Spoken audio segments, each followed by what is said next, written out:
আসসালামু আলাইকুম দর্শক। আজকে হাজির হলাম লাউ চিংড়ির খুব সাধারণ একটি রেসিপি নিয়ে।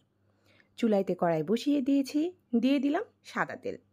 এখন দিয়ে দিচ্ছি পেঁয়াজ কুচি। এখানে আমি পেঁয়াজ বাটা ব্যবহার করব না, পেঁয়াজ কুচিটাই ব্যবহার করব। পেঁয়াজ কুচিটা দেওয়ার পরে পেঁয়াজ কুচিটা যখন একটু হালকা ভাজা ভাজা হবে, তখন তার মধ্যে আমি দিয়ে দিব এই কাঁচামরিচগুলো। জি, গোটা কাঁচামরিচই বেশি দিব। শুকনো মরিচের গুঁড়া বলতে গেলে খুব কম পরিমাণে ব্যবহার করব। যেহেতু লাউ তরকারি, এটা কাঁচামরিচ দিয়ে খেতে বেশি ভালো লাগবে। এখন দিয়ে দিচ্ছি রসুন বাটা।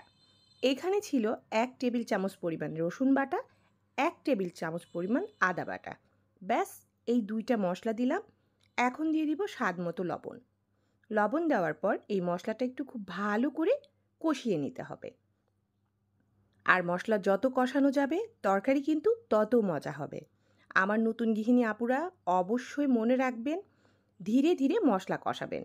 আর মশলা কষানোর পর মশলার বাটি ধোয়া পানিটাই একটুখানি আমি দিয়ে দিলাম। দেখতেই পেলেন কত কম পরিমাণে পানি দিয়েছি। আর এই পানি দেওয়ার কারণ, এখন আমি শুকনো উপকরণগুলো দিব।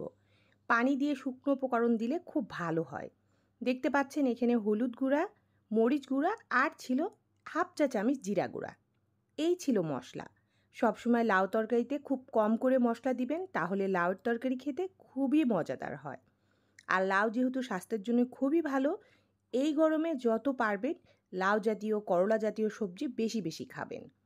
এখন দিয়ে দিচ্ছি পানি। পানি দিয়ে খুব ভালো করে মশলাগুলো একটু কষিয়ে নেব। আর যেহেতু চিংড়ি দিয়ে রান্না করব, একটু মশলা কষানো হলেই চিংড়িগুলো দিয়ে দিব। এই যে দেখুন, চিংড়ি মাছ আমি কেটে ধুয়ে বেছে রেখে দিয়েছিলাম। আর চিংড়ি মাছ দেওয়ার পরেও কিন্তু বেশি সময় নেবেন না।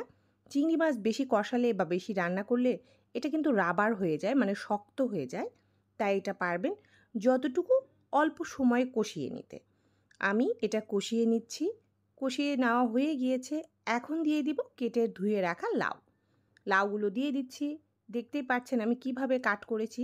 আপনারা আপনাদের ইচ্ছা অনুযায়ী লাউ কেটে নিতে পারবেন।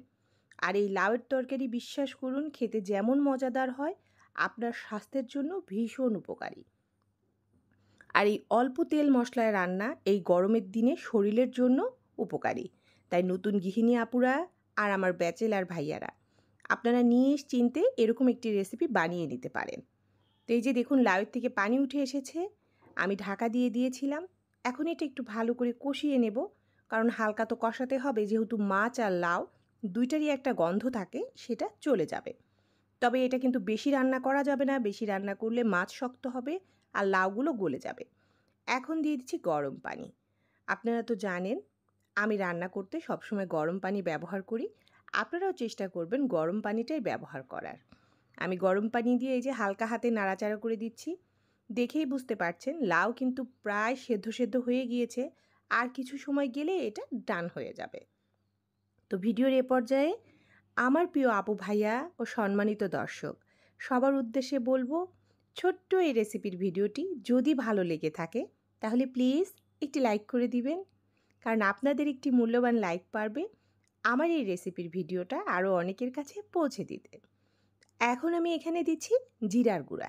জি, আমি জিরার গুঁড়া ব্যবহার করেছি। আপনারা চাইলে ধনিয়া পাতা দিতে পারেন। আপনাদের ভাইয়া এই তরকারিটাতে ধনিয়া পাতা পছন্দ করে না, তাই আমি জিরার গুঁড়া ব্যবহার করেছি। আর জিরার গুঁড়া দিয়েও এটা অনেক মজা হয়। আর ধনিয়া পাতা দিলেও এটা অনেক মজা হবে, যার যার ইচ্ছা অনুযায়ী। তাই আমি বলে দিলাম। এখন জিরার গুঁড়া দেওয়ার পর 2 থেকে 3 মিনিট একটু ফুটিয়ে নেব। ব্যাস, আমার রান্না কিন্তু হয়ে যাবে। খুব শর্টকাট এবং খুব সিম্পলভাবে রান্না করা যায় এই রেসিপিটা। তো আমার আপু ভাইয়ারা একবার অন্তর রান্না করে দেখবেন এবং আমাকে কমেন্ট করে জানাবেন আপনাদের কাছে কেমন লাগলো আমার এই সুস্বাদু লাউ চিংড়ির রেসিপি। এখন চুলা অফ করে দিলাম, রান্না ডান। এখন আপনাদের সাথে শেয়ার করছি, একটু ঢাকা দিয়ে রাখলাম চুলার পর বসিয়ে। তারপর দেখাচ্ছি। এই যে দেখুন, এর কালারটা কত দারুণ এসেছে না? তো অবশ্যই বাড়িতে একবার বানিয়ে খেয়ে দেখবেন। আশা রাখছি আপনাদের ভীষণ ভালো লাগবে। গরম ভাতের সাথে শুধুই একটি মাত্র তরকারি হলেই কিছুই লাগবে না। আমি সুমি বিদায় নিয়ে নিচ্ছি। আল্লাহ হাফেজ। আসসালামু আলাইকুম।